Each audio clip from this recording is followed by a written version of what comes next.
Hi guys, welcome to our fourth episode in the series, the welfare series. Today we're going to be talking about mental health and maintenance plans.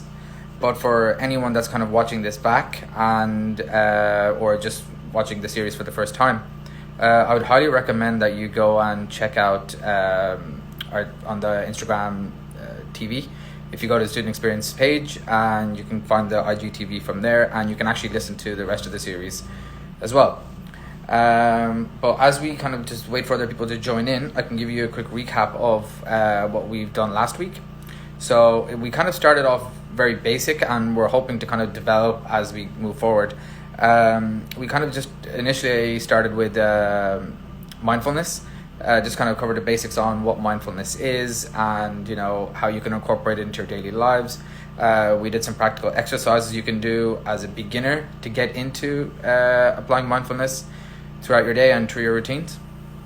And then in episode 2, we talked with the former Psychology Society president, Adel. And again, we just kind of talked a bit about deep breathing exercises and incorporating the mindfulness sessions into that as well. And again, on Friday, we followed up with that and added on to it with other skills and exercises that you can kind of apply throughout your daily routine. We talked about the 5 senses exercise, which I think is really, really good, especially nowadays when you have a lot more time free, when you're working from home or whether you're studying from home. And it can be really difficult to kind of separate that aspect of your life. When does work stop and when does your private life begin? Do you get me? So like when you're working at home, because the work environment and the living environment become the same. So it's good to have skills, and it's good to have the kind of knowledge that you may need to be able to separate those aspects. So as we kind of get more and more people joining in here, today we're going to be talking about mental health maintenance plans. So for a lot of people, mental health just seems like this really far-fetched out thing, and it's like something that only psychiatrists and psychologists and people with PhDs and stuff kind of know about, and they can guide you on. But it really isn't. It's kind of like looking after your mental health is just as important, and it's just as kind of required as is your physical health. You don't have to go and hire a private fitness instructor if you want to start working out or get some exercise. No, you just do it. You set aside a time during the day, you go for your walk, or you go for a jog, or you play some sports or whatever. You don't need to be a professional to be able to do those things. And the same applies to your mental health. You don't need to be a professional to do those things. Now, granted, it does help to have someone that can guide you to the right way and can kind of give you the initial steps that you need to get it going. And hopefully that's what we're doing here with our welfare series, is that we can kind of give you guys that initial push and that initial bit of guidance to kind of get you on that route. And the great thing about mental health is there's so many, aspects of it, and there's so many exercises, and there's so many ethos that you can follow, which suits you, There's a lot more intense upkeep that you can do, but there's also a quick 1, 2, maybe 5-minute sessions that you can do throughout your day.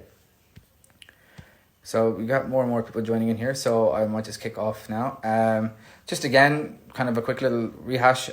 Your mental health is an essential part of your overall well-being. Being comfortable, healthy, and happy. That's kind of the goal. And it's important to realize that you can't always maintain that buzz or that high of always being happy because it's not sustainable. And you also have to be able to realize that you're not always going to be in that slump where you're feeling down and negative. Yeah. Mental health is kind of like it flows, sometimes it's really high and that's normal, and sometimes it's really low and that's normal too, and it's always good to remember that it won't always stay low, and you can get yourself back up. But also when you are on that high and you are on that, really impactful mental health zone, that you realize that, okay, this is not always going to be the case, but what can I do now to prepare and to make that slope less dramatic, less steep, basically. So mental health is more than the kind of absence of mental ill health, right? A lot of people think that, when you talk about mental health, you think, it's something's wrong, But no, it's something that everybody experiences over their time. It's not about just when something goes wrong, yeah? And it's more of a state of well-being in which every individual realizes their own potential, Okay, so what's potential for you is different for someone else. Same way as when you go to the gym, what you can lift is different than someone else. What your potential might be is completely different to someone else. So try not to compare those two as much as you can. And the goal here is to kind of equip yourself with the skills that you need to cope with sometimes it's just the normal stressors of life. And again, what's normal to you might be, extreme for someone else. And, the aim is to get you to a point where you can work productively and you're able to make a contribution, in your community and within your surroundings. And 1 in 4 of us will experience mental health difficulty in our lifetime. No one is exempt from this. And everyone is different in how we respond to it. And the skills that you can apply to it and the effect that they have really depends on you and how much you're willing to invest. So, it's comprised when negative and painful emotions kind of are extreme or over long lasting, and they interfere with your ability. You know yourself, the days that you're really down, it impacts your whole life. It's harder to get out of bed. It's harder to kind of maintain that routine that you might have of waking up, having breakfast, and getting some exercise, or getting your work done, or studying. It impacts your whole life. So something that important that impacts your whole life for your whole day, you want to look after it and you want to be able to maintain it. So there's an aspect that we're going to talk about today, and it's more about positive mental health. And positive mental health is in essence is when you realize your own abilities and you cope with the normal stressors of your life, and you're able to work productively. So it's everything from having positive, healthy relationships, ability to deal with constructive and negative feelings and emotions, connection with other people in your community, your self-esteem, and just being overall content. Yeah. And it is also important at this point to notice, because I know we have people jumping in and out, just today we're going to be talking about mental health and a maintenance plan for that. So what you can do to maintain positive mental health, but also to equip yourselves with the skills that you need to kind of progress forward, and that you're not just kind of being held down by recurrence of the same events or the same triggers. There's a lot of aspects that go into that. The 3 main areas are, that you can kind of generalize into is anger management issues. That's very common with a lot of people. If you're very prone to anger, or if you're very kind of angry at others or angry at yourself, we're going to be covering anger management and how you can kind of maintain yourself in a positive way during those moments. We're going to cover that in future episodes. We've also got another area that we're going to talk about later as well, is catastrophizing your thoughts. Now, that might seem like what? But it's simple to understand that, you're not turning a mountain out of a molehill. You're not turning something small and letting it kind of just wrap itself up in more and more negativity, and it just gets blown out of proportion. And it might not even be nearly as bad as you think it is. And that ties in with another one of our sessions that we're going to have, and that's called negative thoughts. So, everyone gets negative thoughts. That's perfectly normal. But it's those negative thoughts that can then lead on to catastrophizing those thoughts, that they just get, built up. And it's hard to kind of maintain it. And sometimes people feel like they can't talk to anyone, and they feel like they can't really get help. And the more common feeling is that you kind of think that you're on your own in this. And that's one thing we want to really tackle through these kind of episodes, is that you're not in this alone. It's normal to kind of have these emotions, and it's normal to have those thoughts. And and it's even more normal to go and ask for help. So if you ever do feel like that you need to get some help, or if you know someone that wants to get some help, contact us, contact student services. Just let us know. And if you don't feel comfortable talking to that person, then please come to us and we can talk to them for you, or you can guide them to us and they can talk to us themselves. So one of the key aspects about all of these episodes is they kind of give you a bit of background information on the topic, but also to give you guys exercises and kind of like tasks, because we're students, and we're always goal oriented. We always want to have a task that we want to complete, and we always want to have a goal that we want to achieve. So for today's episode, what we're going to be doing is we're going to be talking about building happiness. Now, you might just think, but happiness is just a state, it's just a feeling that you get. You feel happy or you don't feel happy. But in actual fact, there's things you can do to build your happiness, not even just for the short term, but for the long term as well. And some of them you might be aware of, but some of them might feel very strange. So building happiness, or promotions, new relationships, and even winning the lottery or whatever, will only give you a temporary boost in happiness. And each person has a baseline level of happiness, and they quickly return to that. All right. So to maintain how I talked about the steep curve, you don't want to have it too steep. You want to have it very close to the baseline as possible. And sustaining that happiness takes work. It takes effort. It's like, think of happiness as your mental cardio. Yeah, you're not going to have as much stamina if you're not putting in the work. Yeah.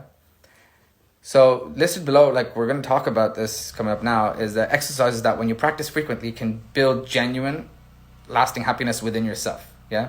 And it's always key to remember that is, as much as you can do, or as much as someone else can influence you, it's you yourself that have the ultimate power over yourself. Like you have that ability to control yourself in that way.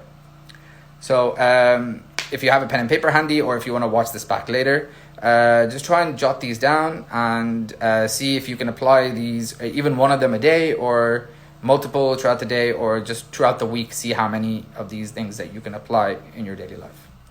So one of the first ones is gratitudes. So it's easy to just think things and they just kind of go out of your mind, but it's very different when you actually have a thought in your mind and you write it down. Writing it down has a strange, psychological effect on your brain. It has more of an impact on yourself, because once it's written and once it's jotted down there on the piece of paper, there's more of a responsibility that you make. There's more of a promise that you make to yourself. So for the first part, the gratitudes part, what I'd like you guys to do is write down 3 things for which you're grateful for every day. Right? And don't worry if they seem simple or mundane, just get something down on the piece of paper. And the reason for that is that writing gratitudes will help you identify positive aspects of even the worst day. Okay? So even, when it seems like everything's on you, you've got your assignments, you've got your exams, you've got family, it's locked down, you can't go out and see your friends, even in those deepest moments, you can still find at least 2 or 3 things that you're really, really grateful for throughout the day. One thing that we all should be grateful for right now is how good the weather is. So, definitely put that down on the list. So again, like with the gratitudes, it kind of helps you realize okay, things might be out of my control and things might be in a certain way that I, can't benefit from them. But there's so many other things that are happening in your day-to-day life or in your current situation that, are due to positive circumstance, and you should feel grateful for those things. And it's good to acknowledge those things internally. Even better is that if there is someone that is, is always there for you, and it's one of those things that you are grateful for, family members or friends, let them know, just be like, hey, look, man, thanks for being there for me, or whatever the case may be. And that kind of ties into this second exercise. So acts of kindness, okay? And there's a difference between doing something just for the sake of doing it, and there's a huge difference, and there's a huge psychological factor that comes in, is when you do something with a conscious effort. So when you make a conscious effort to do something nice for no reason other than just to help someone, you'll be surprised at how a simple act of kindness can turn the day around for both of you. All right? So when you do something nice for someone, for the sake of actually doing nice and with the intention of okay, I'm just going to intentionally just be nice to this person, right? And you'll be so surprised at how much of an effect that not only does it have on you, but on the other person. So some of you might be familiar with the butterfly effect. The butterfly wing has the ability to cause a tornado somewhere on the other side of the planet. It's kind of like this with a simple act of kindness. Now you do something nice, maybe the smallest thing ever. You pick up, you pick up trash on the side of the street when you're out for a walk. But that is an act of kindness. That is an act of kindness to your community, to yourself, to your area. And when you do that with a conscious effort, with no other thought that, I'm going to get a benefit from this, or I'm going to be on RTE News because I picked up a trash bin. No, that doesn't matter. You did it mainly because you just wanted to do something nice. Right? And that in itself will make you feel happier. Now, you're not doing it to make yourself happier, even though you can, but you'll see the difference, when you do something just for the sake of helping someone else. So try and, get 1 or 2 acts of kindness, or 2 or 3 acts of kindness in your day. And you might be thinking, oh, but I'm not really interacting with a lot of people. Well, actually, most of our interactions right now are happening online. And, you might read a comment, or you might read a post or whatever, and it makes you angry, or it makes you kind of be like, what the hell is this? Sometimes active kindness is not responding to it. And sometimes an act of kindness is, just sending someone a positive message, sending someone a shout out or whatever it may be. But the point is that you're being kind to someone else in whichever way that you can in that moment. You're not self-sacrificing, you're just doing something so someone else can benefit. So the third exercise. Sorry, I know there's people still jumping in and out. What we're talking about today is kind of mental health maintenance plans, and the kind of exercises and things you can do to build happiness. All right? So far we've talked about gratitudes, just kind of writing down 2 or 3 things that you're really grateful for each day, or you can write it down every second day or each week. Try it for a week, and then try and whittle it down to 3 new things each 2 days, and then 3 new things each kind of day. And again, it's like building yourself up, not just going straight in for the heavyweight stuff. The second exercise we talked about was acts of kindness. Again, just practicing being kind to other people just for the sake of being kind. There's no ulterior motives there. You're not doing it so other people will see you being kind, or you're not, trying to make a show of yourself, trying to get more followers or something. Right. The third one is actually exercise itself.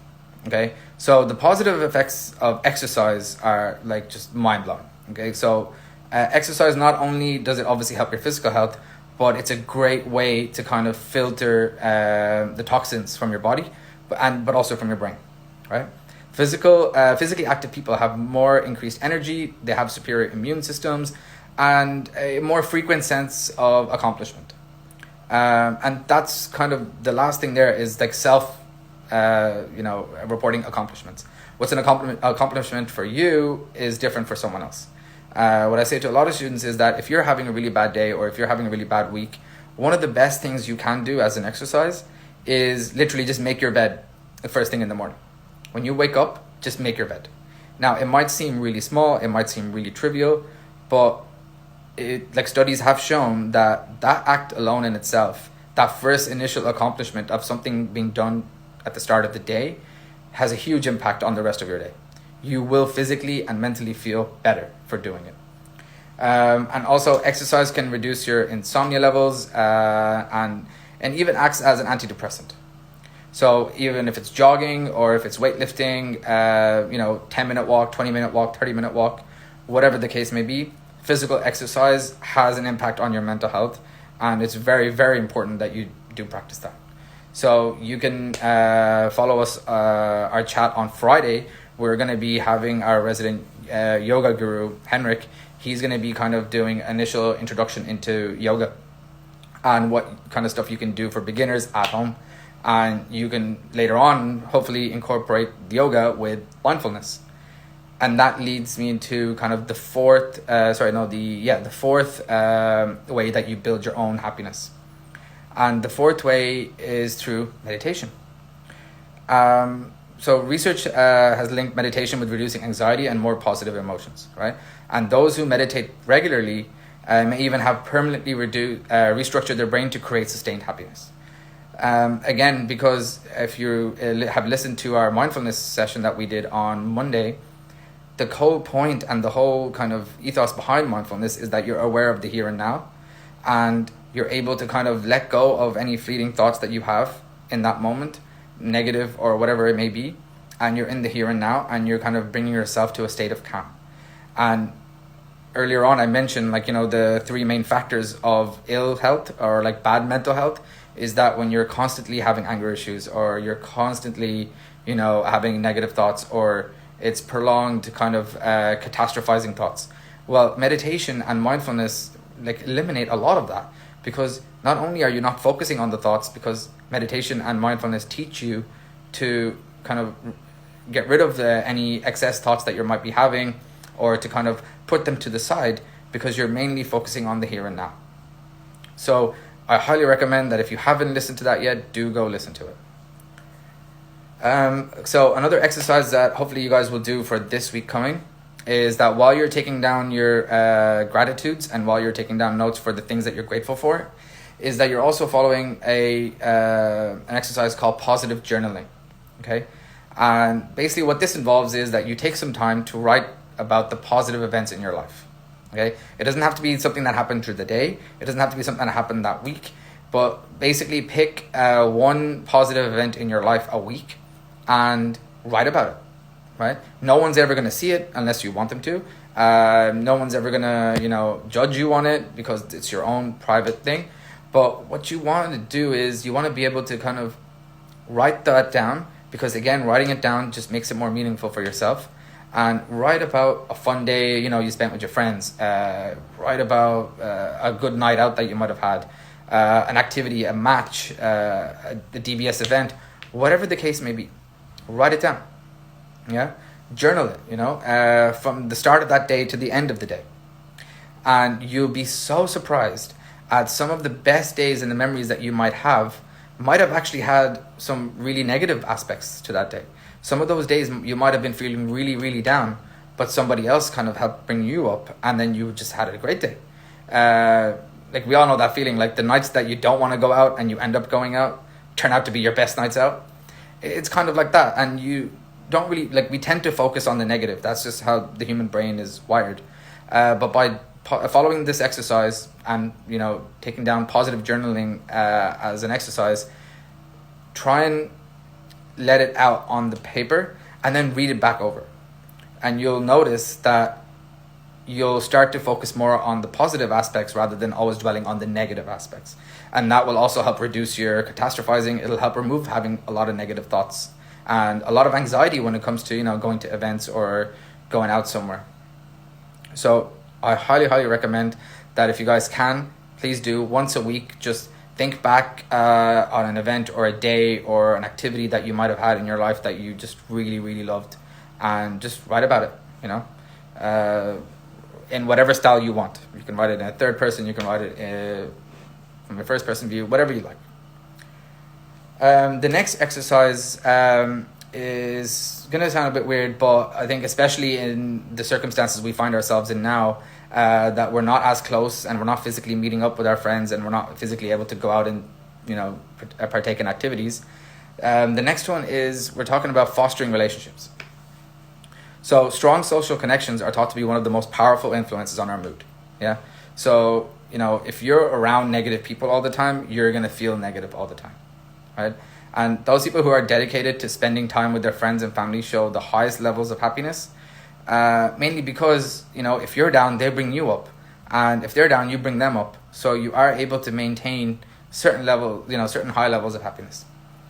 And if you can't see your loved ones every day and you can still send them an email or make a phone call, social media, everyone's on our phones most of the day. So a quick little message like, hey, how are you? How was your day? You don't even have to chat to them throughout the whole day, just even at the end of the day or in the morning, a quick message like, hey, have a good day today, or, I hope you had a good day today, and send them a good night message. Because, obviously in these kind of times, so for some of our students who are international, you might, not be living with your friends. You might not be living with family. You might be living with roommates that you didn't know that well beforehand. You might be in shared accommodation, all those things. So do take time to keep those connections with your friends that you've had before all this, but also with your friends and your family. Do keep in touch with them, and you'll feel like a burden is lifted off of you, even though you might not tell them all about your problems or whatever. It's just a simple fact of having a casual conversation with a friend can 100% lift your mood exponentially. I know there's still some people kind of jumping in and out, so I will do a quick little recap of today just before I bring our guest speaker in. So again, just to summarize, today what we talked about was mental health maintenance plans. And just like a physical health maintenance plan, you have your fitness instructor who gives you a workout regimen. Think of this as your mental health workout regimen. Think of this as your way to build better mental health skills within yourself.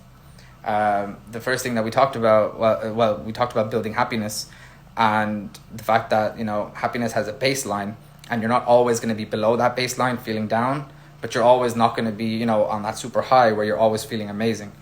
It just, life doesn't work that way. What you do want to do is, though, build yourself up with skills that can bring you to that baseline quicker. So when you are feeling low, it can bring you back up to that baseline as fast as possible. So one of the exercises that we talked about was practicing gratitudes. Once a week or once every few days, just write down 3 things that you're grateful for. It's really important that you remember to write it down. Thinking about it when you're in bed doesn't count. It doesn't have the same effect. It's not as potent. What you really want to be doing is writing it down, and 2 or 3 things either each day or every few days, or 1 thing a day, but just be sure that you're writing it down. And try to identify the positive aspects of even the worst day that you might be having. Okay.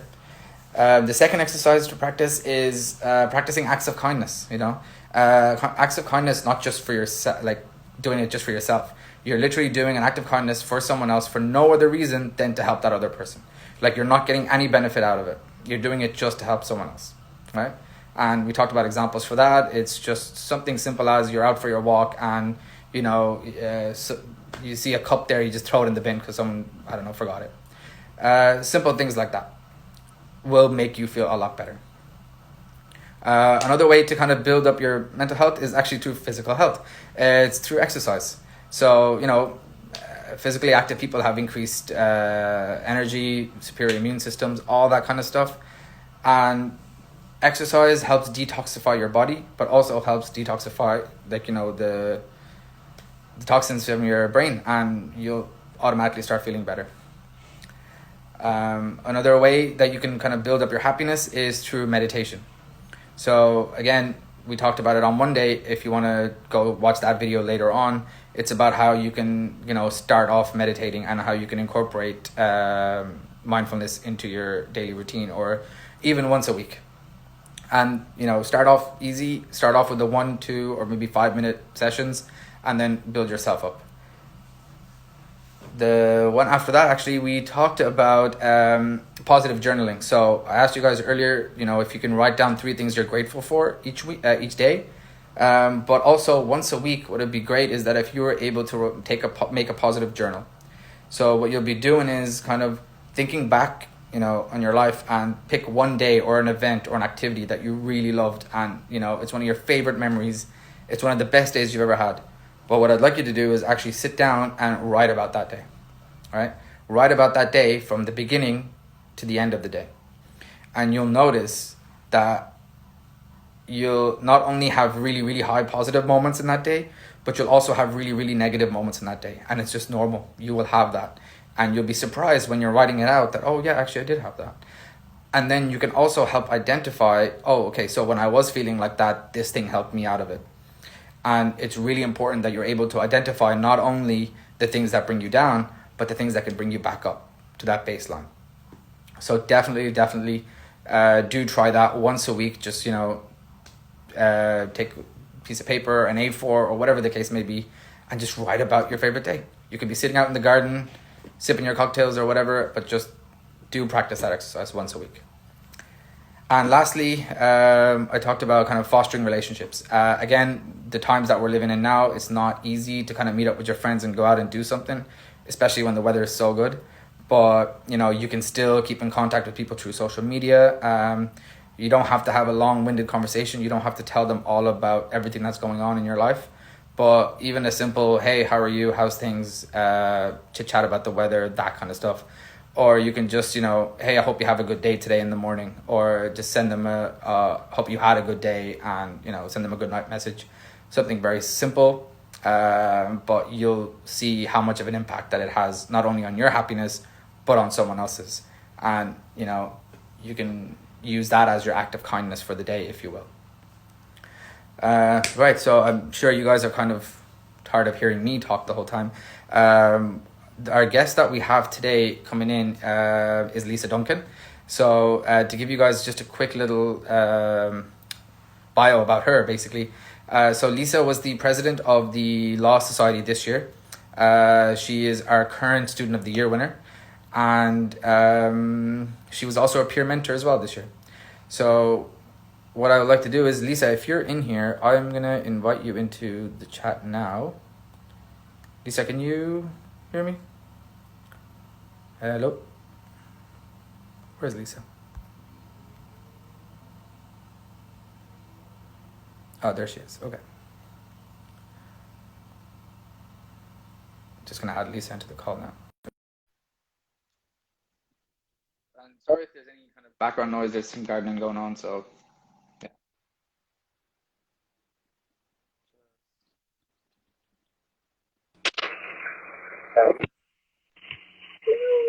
Hello, Lisa. How are we? Can you hear me? Yeah, I can hear you. Oh, good. Yeah, how's it going? I'm good. Hi. The chat's already throwing hearts out for you, so that's good.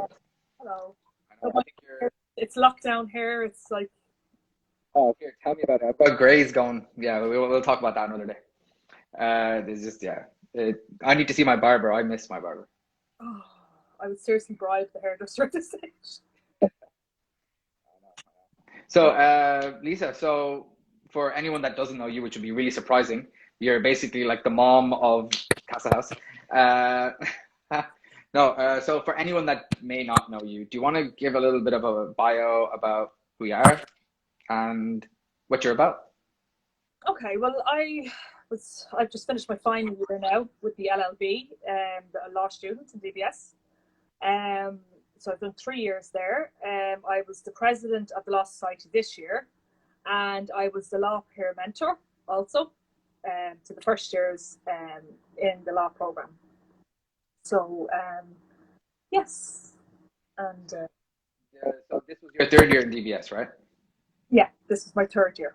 So my question is, where were you for the other 2 years? How come we didn't know? How come we couldn't find you for the first 2 years? Where were you? Weren't in my group, Hamza. I know you were dying to be there, but I'm I was telling you, there. like, I mean, if I didn't know you, I don't know where you were hiding. Oh, I was there. Oh, But you were. keeping low. I was low key. Low key. You were low key. I was low key. Well, You definitely picked that up from, the first years this year. loads, Fair. loads of new things. Uh, so, wait, were you working today, by the way? You, Yes, I am working. Yes, so I'm back at work. So you have the house. yeah, I'm out of the house. I'm not doing school teacher today, like so, because we do homeschooling now. So that was interesting. Oh my God, I don't know how I'd be able to do that. I'm so glad I'm not studying. Like, I just wouldn't be able to. This. Yeah, it was rough at the start, but there you go. But well, keeping on that topic then. So, what was your experience like in DBS? Like, so can you like? I'm gonna break it up into like your first 2 years and then your third most amazing year. So the first 2 years where you didn't know me, and then when you got to know me. No, I'm joking. Yeah, like your whole experience in DBS. Like, what was I it like? feel like since the lockdown, and I actually thought about it then, I was like, it's absolutely every single minute of it. I've loved it. Genuinely, I have absolutely loved it. The first year when I kind of went in, I suppose I was quite nervous because I went in as a full time student during the day. And obviously, I'm not going to give my age, but I was that little bit older than the other students. So I did just 1 or 2 years. But yeah, so it was kind of, I was trying to kind of find my way in a way. And I only kind of stuck to all law kind of outings and stuff like that. And the same with second year would have been the same, but it was great. Like I have to say, all the students there were very open with me, and I got on. It's great. Like even though they're a lot younger than me, I felt quite conscious, but I didn't actually have to be because I got on with everybody. And then third year, then obviously I ran for president of the Law Society. So yeah, so that was brilliant to So read what all. made you kind of want to go straight to, I want to join a society and I want to lead the society? Well, in second year, I had attended the meetings when Iris and Rory had taken over the Law Society, and I was the treasurer in the Law Society. So I really kind of wanted to get into Rory and who? the Iris. Iris is the old president. We don't talk about it. No, I'm joking. Go on. But yeah, and I kind of wanted to get into it, but I really didn't know how, and I didn't kind of have, I suppose, I was like, I'd leave it to the younger ones. I didn't have the kind of courage to kind of go into student union or kind of go for in for the peer mentors or anything like that. I didn't, which I really should have. Really, now when I think back on it, it was silly not to. But so then obviously then third year, then I went for to be a peer mentor and stuff like that. So I really wish I had kind of done it earlier, really, because it's great experience. Yeah, well, actually, leading me on to the next question, which was, what would you say to someone that is, let's say, first year going into second year, or a second year student going into third year, and they haven't really got involved yet, and they kind of want to, but they just, I don't know. There's always like each person that obviously has their own little barrier to cross, but it just always feels like people are just on the verge of wanting to get involved and wanting to do things, but they just can't seem to give themselves that little push. What would you say to something like that? Well, I think like looking back in like for first years, and as I explained to all the first year students this year, a lot of students anyway, and I explained they're kind of trying to find their feet. They're only coming from, some of them are only coming from secondary school, some of them have been out maybe a year or two, and they're all kind of coming in, and they're getting to know each other in the class. But like there's so many societies and even student unions, so many different events that happens. I would say in first year to kind of go and find your feet and make friends, and in different areas, not just your class. Where I kind of stuck to the class, because you're kind of nervous or whatever. And the common room was just, I just wouldn't have dared go in there. And anytime I did, I got either hit with a ball or something. I was just so unlucky going in there, so I always avoided it. But like, it's a great place to meet people, and then you kind of know at the end of first year, and you kind of know what society, whether it's a business or it's law or psychology or whatever, to get into the societies and go to the events and mix with different groups and like go for like I remember in first year I was so bewildered going in, and so was the law for first year students. They were so bewildered, but like, so the second years now, like they know what it feels like, if in a sense. So like if they went as mentors, they're also mixing with everyone else in the college. They're getting experience, and you know they're able to progress themselves as well as students. So that way they will have the courage to kind of go for in a society, or go for maybe a position of student union, something like events or something that they really like and they're good at, but they're just kind of a bit nervous of doing it. And then by third year, you'd be, you're kind of, you're well aware, and, you fly it like. Yeah, it's so interesting that like whenever I talk to current SU members or past SU members, alumni, one thing that everyone always says is that when they were in first year, or when they first came to Castle House, they were so scared of that common room. I I don't know why. And it's something that we always try and tackle, and we want to kind of obviously remove that myth around it. But I always find it so interesting. It's that the people that you see in the common room, who are like, like yourself, if you're in the common room, like everyone will talk to you, everyone knows you, you get to know everyone. And there's so many guys like that, and girls, that if you're in the common room, like, you just go up and chat to them. But if you ask them beforehand, they would have been scared to go into the common room. And it's just such a weird little dynamic that the students that you think, like, your perception is, oh, they're not scared or they're not worried, that's why they're in the SU, or they're not scared or they're not worried, that's why they're peer mentors. It's like, no, they were like that. And, through whichever means that they were able to push themselves just past that initial step. And then suddenly it just, everything came a lot easier. Yeah, yeah. It is something that like, and students, when I mean first year students, and I'm just like, you're gonna have your classmates for at least 3 years, so they can't get away from you. They don't have a choice. But if you do, start going to other society events, and you do go to activities, you're gonna meet people outside your class, and that for me was very important when I was a student, and I'm assuming it was very important for you as well, to meet students that weren't just in your class and weren't just SU, but just from different backgrounds and different courses and different cultures. Oh, I absolutely loved it. Like, I was like, oh, I should have done this, but I was too nervous in first year, and I get that it's all new to you, but you just have to take that initial steps, or even like go to the workshops and stuff, and you'll see kind of the same people, and then you start to build relationships, and you feel so much comfortable then, so much more comfortable when you're going in and around, and then to take the step forward then to kind of join the society. Like, it may not even be relating to your class, like what you're studying, but you might, you know, whatever hobby or interest that you might have, or something that you want to learn, you know. I like, one of the great success stories this year has been the Public Speaking Society.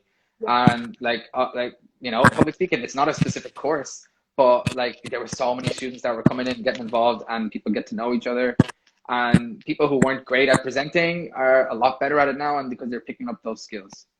Yeah, that was right. Yeah, I really enjoyed that. I actually joined that society as well. It was actually... So, leading on from that question, now, apart from me, you know, who or what do you miss from DBS the most? Excluding the office. I have to say, I miss my Justin. He was actually in the chat quite early. Like, he's there waiting for you. Shout out to Justin. No, I have to say, I miss everyone, like, going in and having, you know, having the crack, and because I look like it was very hard for me at the start, because I love going out, I love speaking to people, I love mixing with people and everything, and then all of a sudden on Thursday the 12th of March it was like gone, and I was like, this is my final year, I'm never going to see anyone again. I couldn't believe it. I was like, no, you know. But I mean, we didn't know that would have been like the last time that we're there for the time being anyway. I know. It was just, I just knew, I was like, oh God, this is it. We're not going to be back, like, you know. And it was like, oh, it was real kind of shock to the system, like, you know. But I miss the atmosphere, like when you go in, you know, everyone is just, you know, you have the crack and chatting and whatever's going on, you know, there's always something going on, like, oh, go to this, or go, you know. I miss that a lot. Like, let's say if you knew that was your, like, because obviously you're graduated now, so if you knew that your last day of classes was going to be your last day of classes, what would you have done? What would your last day have been like? I don't know. It's about to get very emotional in here. No. Oh my God, I was such a mess that day. Anyway, when I was like, no. Yeah, I think because I spoke to Emma about this as well. Emma was our last VP for welfare, and it's kind of like it hit a lot of people differently and at different times. Like, because a lot of the second and first years who are going into their next year, you know, you're going to have that intention that, oh, I'm going to go back into the building. But for the guys who have been there for 3 years and to not have that last day kind of feeling, it is a bit hard. And especially not doing exams and, you know, talking to your friends outside the hall, that kind of thing. How did you find that, like the exams online and that aspect? It was kind of, at the start, I was kind of bewildered in a sense, because I was like, oh God, what do I do now? Because I was always so busy. I was always in there first thing in the morning, very late to night. You know, that it consumed me. And I had my schedule, and then it just went. And it was very hard. I had very bad, I'm going to say that it was like anxiety. I got very upset about it, because I was kind of going, oh, and frightened then also, because you're like, what's going on? You know, I didn't know what I was doing. And then the library, and then I was panicking about everything. It was very hard at the start to kind of... You were panicking about the library? Because I needed books. I didn't even know DBS had a library, Lisa. I actually got my books. I got my books. Sorry. You got in there early. But yeah, it was very strange. It was very strange. I was very worried, and as you would know, and some others would know, like I would have a high risk child and relating to this, and as you know, obviously he did end up in hospital. And so literally when we had stopped, I didn't know where I was. I didn't know what was going to happen with the exams. And then I had my son who was really sick, who went to Our Lady's then. So it was really, really strange and frightening, the whole thing, when it all started. And that went on for about 2 weeks or so, until I had to say, oh God, I feel like I'm losing my mind, and I need to... You're kind of a trendsetter in that way, because you were wearing gloves and masks into college before anyone even, you know, knew what gloves and masks were. Yeah. Because, you know, you had that in your mind. Yeah. And how are you coping during the lockdown? What's that like? You know, because you mentioned your son as well. What's that like during the lockdown, being at home with the whole family all day? That would have to be a private conversation. That's our premium live chat. You have to subscribe for that and pay for that. No, it's. I suppose the first like that because Caden was unwell. I had to kind of deal with that. Then came my exams, so it was like which way are we doing them? But the information was good. I got through them. That was fine. Um, then the children, obviously, because they're not going back, so they have to do homeschool, and so they all had to get devices. They all had to set up at home. They sit at class, so we get up. They weren't really kind of getting up because we didn't know where we were, and then I said no, we're going to have to get into a schedule. So we got up. I got up at 6:30 like I normally do. The first two are up. They're at the table and all 8:15 for the classes, and then the others come for 9:00. So I had to get them into a routine, Hamza, that we all sat down and done our work at the kitchen table. It was interesting at the start. Say that, like, did you come up with a schedule for yourself, like a routine that not the whole day is not just a blur and every day is not just a blur kind of? Yeah, that's what I had to do. So we have their timetables from school. So the Monday to Friday is set the same as the time schedule. The older children, they're in secondary school, so they log in when they have to log into class. They do it via Zoom. And then the other children as well, like at 9:00, they finish at 2:00.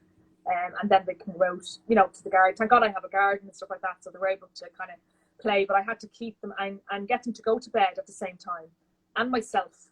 But at the start, I wasn't doing that because I was, Yeah.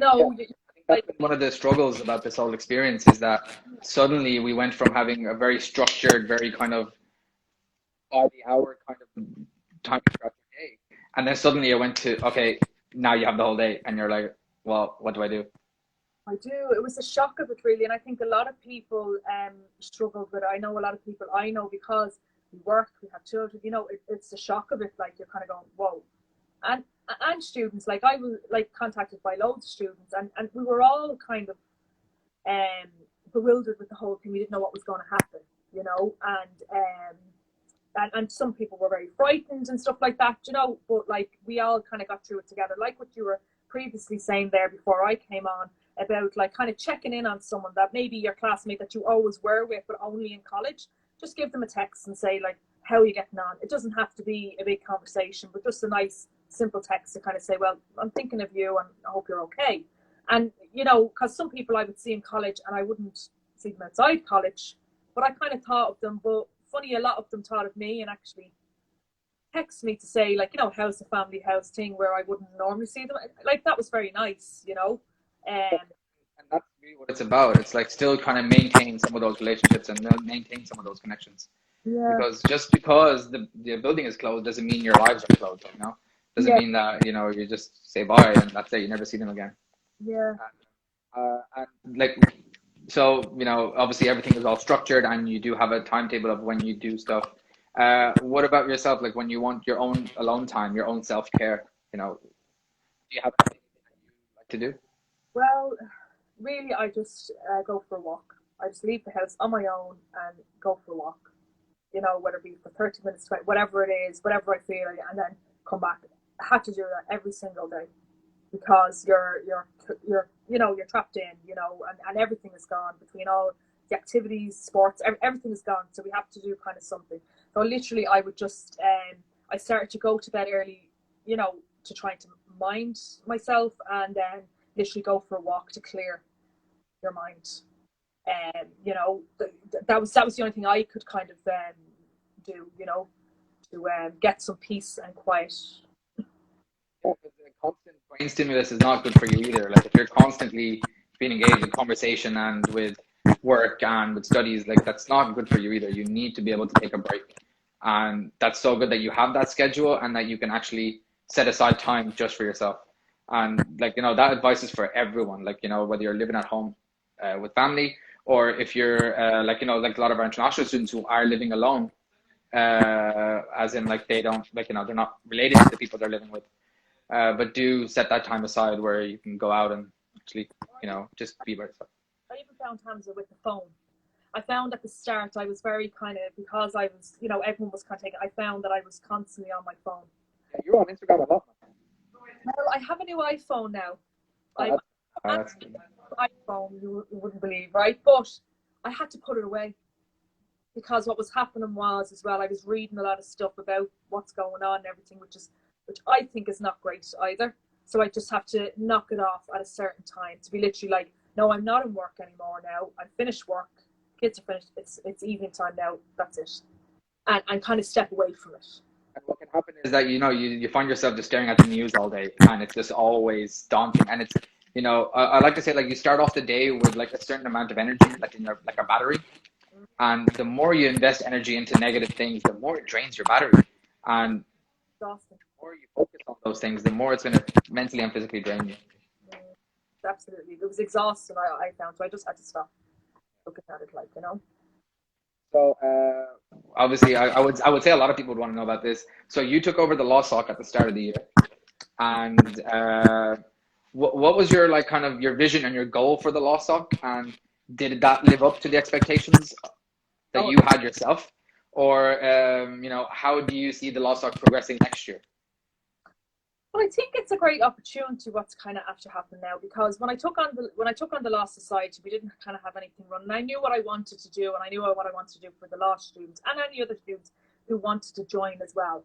And the public speaking was great because that was opened up by John, and we said we'd work together to try and get people, because in law you need to be able to stand up and speak and argue. So we said we'd work together. So I wanted to create kind of workshops and a kind of a good place, like, for people just to kind of be themselves and not so serious, because you say law, students think, oh God, we have to be really, serious and stuff like that. And I was like, oh, I didn't want that. I wanted everyone to feel comfortable and get on and be able to speak and debate with each other. So this is how the debate nights came into it. And I said, wouldn't it be good if we got a debate night? And I didn't know which way to run it. But then I done a kind of, we said, we'll do one and see what way it worked. And it worked very well. And the students liked it. And it wasn't just law students that we had psychology students, we had business students, we had the evening student, we had MBA, we had all the different students. And they all came and all kind of, and it was a very kind of controlled and everything. Yeah. Then I decided we wanted to do the workshop, the public speaking workshop, which Justin has a real interest in this. So Justin said he'd take control of that and he would do those workshops, which turned out really well for the law students. And he's going to be running them again next year. So really what I wanted to do was build foundations for the Law Society so that they could keep, because obviously it was my last year. So I knew there was only kind of the 1 year that I had. So to kind of build foundations and then they can grow on them and expand, which they will, and we've already had our meetings, and they will be continuing to run the debate nights, continue to do their workshops and stuff like that, and other things that they have in mind for it. But I think it's a great group. We came together as law students. We all had a vision what we wanted to do, and we did it. And it wasn't just for law students, it was for everyone to kind of mix and get to know each other and, build relationships with all different backgrounds, to anybody, and I think it did. I think it worked. I know, 100%. I think you guys did an amazing job, and it was so different as well that it was so inclusive. And it is like a reminder for anyone that's listening to this now or listening to it later, is that do remember that, just because 1 year is gone doesn't mean you don't have the next year or the year after. And when we do go back, hopefully in September, that you can sign up for the law soc, you can sign up for the psychology, you can sign up for any society. And if you're really keen, go for the committee, go for those roles. You have to show your worth, you have to show your value, and then you get those opportunities available to you as well. I mean, the positions and stuff like that will be there. There's things you can do to help, even by a little step. You'll notice that you can kind of build upon that as you go forward. Now, Lisa, I know we've got a lot of your fans in here, so I will mention that if you guys have any questions for Lisa, just write it in the chat, and I'll read them out as we go along. So if you guys have any questions, just drop them in for Lisa, and we will bring them up. I know. I have to ask though. So one of the, because in DBS, right? It's always like when you see one person, you always see like the other person always with them. There's always like a pair of people, and I think for you it's Raji. So I gotta ask, like, where's Raji? Raji. Oh, he's only up the road from me, actually. We haven't met. I've been chatting with him. Oh, I love Raji. Can you hear me? Yeah, they just woke up there. Sorry. Yeah, he's doing well. I said I have been speaking to him. He's doing good, but we haven't met up, with the distance and stuff. But he is actually quite near me, like, you know. But yeah, Raj. There's a lot of I miss, like, we had a great little kind of group and great laughs, you know, and it's kind of just kind of cut off. But sure, we all have to move. You guys met at the peer mentor training, right? On the first one. Oh, myself and Raj. Yeah. It was no, sorry, Raj. Yeah. You guys met through peer mentor training and stuff like that, right? And we just literally, I don't know what it was, just clicked. Yeah. Just clicked. Was meant to be. And what was your time like as a peer mentor? Were you familiar with how the peer mentor program? I know throughout this year it's changed quite a bit as well, from last year. But yeah, like, you know, if you were as first year students coming in, or if second year student that kind of wants to get involved, uh, what about the peer mentor program? Like, what if you don't want to take that big step and go for SU? But you know, the peer mentor program was a good initiator into that. Oh, I thought it was brilliant. Like, I have encouraged, I've said it to all of the law students and stuff like that. You know, they will all go their various ways, the student, but I think the peer mentor it's great. And to kind of get to know people as well, learn and build on yourself. You know, I found it very good. I really enjoyed it. Now, I think you know that I actually really enjoyed it. I got to know all the first years, and absolutely, like, I think at the start they were kind of a bit resistant, but then we all got on after. Lecture that keeps walking in and trying to talk to them. Yeah, no, they were kind of going, we're getting a bit of a mammy vibe off you. You know, if I had have actually videoed their response, Hamza, it was absolutely priceless. I was like, you're getting a mammy vibe off me? And I was like, yeah, well, you know, I have 5 children, and they absolutely, I should have, they were like floored. It was so We all heard that, we kind of lost it. We were like, there's no way. That's what they were like, no, you're lying. And I was like, no, I'm not actually. We've got a question here. I think it's from Justice, DBS Comstock. And the question is, how were you able to manage the law soc, being a peer mentor, classes, as well as family? How do you manage all that together in 1 year? Like, how? A good diary and scheduling it out. Literally, like, no, but like, literally, I go in, I go to all my classes. You have your schedule there, and I suppose it's not hard when you enjoy something, Hamza. And I really, really enjoyed it. I loved getting to know new people. I loved to help someone, even if it was only a small thing, like they needed to, you know, to organize a letter or something. And I just show them how to do it or whatever. And I really enjoyed that. So it wasn't hard. It's not hard for me because I enjoy doing it, and I just really stick to a good timetable. Yeah, I think that's key. Like, if you're, you know, if you find yourself having to drag yourself to do things, then more often than not, that's your body telling you that, you know what, this is not for you.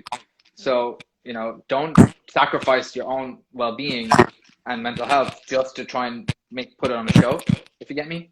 Yeah. Like, you know, if you're not feeling right, and if you're not feeling like, okay, this is something that's, you know, worthwhile, your body will tell you. You know, your mind will tell you, and it's good to keep aware of that. And you know, you take on challenges, and that's how you grow.